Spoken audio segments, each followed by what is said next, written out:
sheekadan waxay ugu dhacday haweenada ka mid ah. Waxaan ku sii jeeday guriga ayeeyday. Intaan wadada socday ayaan waxaan arkay qof wadada taagan, kadibna gacanta ayuu taagayay. Aad iyo aad ayaan ula yaabay.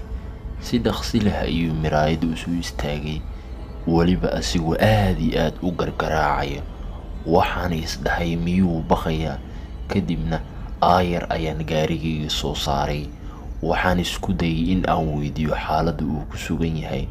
Durbadiina waxaynu aragnay qof dheer uu wata bir, kadibna gacmaha ayuu haatinayay. Si dhaqsi leh ayuu igu soo fiiriyay cunugii yaraa. Wuxuu igu dhahay ninkan ayaa isoo bursanayay.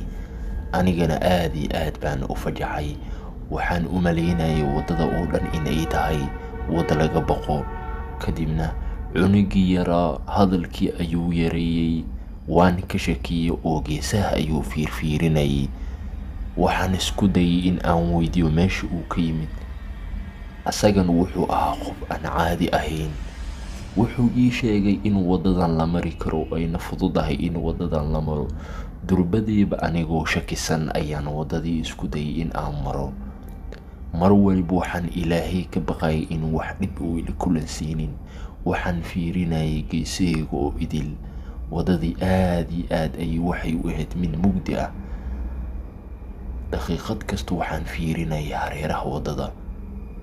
Mar sikadiis waxaan ku dareemayay hadal iyo sawaxan.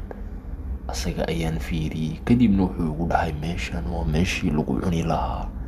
Aad iyo aad baan u naxay. Waxaan u malaynayay inuu ila kaftamayo, laakiin dhabtii run ayay ahayd. Waxaan arkay in horteyda dad ay taagan yihiin, waliba judaaley. Waa naxay. Gadaashayda ayaan iska fiiriyay. Inankii aan soo qaaday asaga ayaaba ahaa mid judaaley ah. Sidaas ayaan ugu soo cararay. Ninka wuxuu isku dayay in meesha uu soo istaago. Ninkaas hadduu anigii qaban lahaa maxay ku dhici lahaa? Asxaabta raalli ahaada hadda kadib.